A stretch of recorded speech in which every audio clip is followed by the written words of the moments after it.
কত না ভাগ্যে আমার এ জীবন ধন্য হলো। সিঁথির এই একটু সিঁদুরে সব কিছু বদলে গেল। সত্যি, সিঁথির এই একটু সিঁদুরে সব কিছু বদলে দেয়, বদলে যায় পুরো জীবনটা। যে মুহূর্তে সেথায় সিঁদুর ওঠে সেই মুহূর্তে পর হয়ে যায় নিজের মা, বাবা, ভাই, বোন। স্মৃতি হয়ে রয়ে যায় মেয়েবেলা, ভাই বোনদের সাথে খুনসুটি, বন্ধু বান্ধবদের সাথে আড্ডা। এই একটুকু সিঁদুর তোমাকে বলে দেয় এবার তোমার বদলানোর পালা। আপন মানুষ পর হয়ে যায়, আর পরকে আপন করে নেওয়ার সময়। কি আশ্চর্য, এই একটুকু সিঁদুরের যেখানে আমরা 22 থেকে 23টা বছর কাটিয়ে আসি। এতদিন জানতাম ওটাই আমার বাড়ি, সেখানে আর কোনো অধিকার থাকে না, হয়ে যাই আমরা ক্ষণিকের অতিথি। যে মেয়েটার 10টা না বাজলে ঘুম ভাঙত না, সে মেয়েটা শিখে যায় ভোরে উঠতে।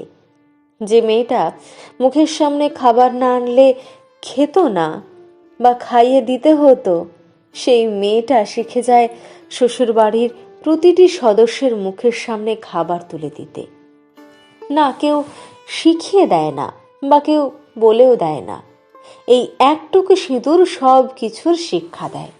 শিক্ষা দেয় মনের ভিতর প্রবল ঝড়ে উথাল পাতাল হলেও হাসি মুখে বলতে হবে ভালো আছি। যদি না বলতে পারো তাহলে তুমি সবার চোখে খারাপ। এই একটুকু সিঁদুর বলে দেয় মানিয়ে তোমাকে নিতে হবে।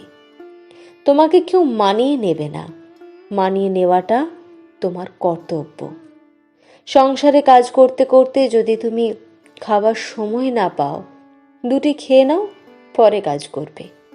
এই কথাটা বলার তুমি কাউকে পাবে না।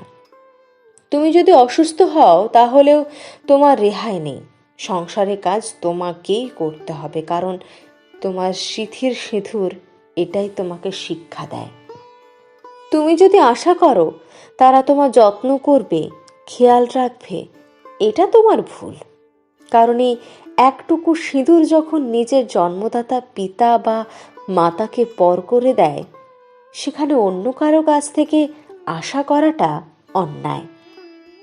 এই একটুকু সিঁদুর বারবার তোমাকে আঙুল তুলে বুঝিয়ে দেয় তোমার কোনো বাড়ি নেই, শুধু আছে বাপের বাড়ি ও শ্বশুর বাড়ি। বাপের বাড়িতে তুমি অতিথি আর শ্বশুর বাড়িতে তুমি আশ্রিতা। কথাটা শুনতে খারাপ লাগলেও এটাই সত্যি। সমাজ অনেক বদলে গেছে, এগিয়ে গেছে জীবন।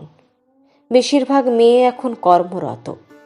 এখন অনেক শ্বশুরবাড়ি আপডেট হয়েছে, সবাই সবাইকে মানিয়ে নিচ্ছে। যারা মানিয়ে নিচ্ছে তারা খুব হ্যাপি আছে, আর যারা মানিয়ে নিতে পারছে না সেখানে অশান্তি আর ডিভোর্স দেখা যাচ্ছে। কর্মরত মেয়েরাও কি শ্বশুরবাড়িতে সম্মান পাচ্ছে?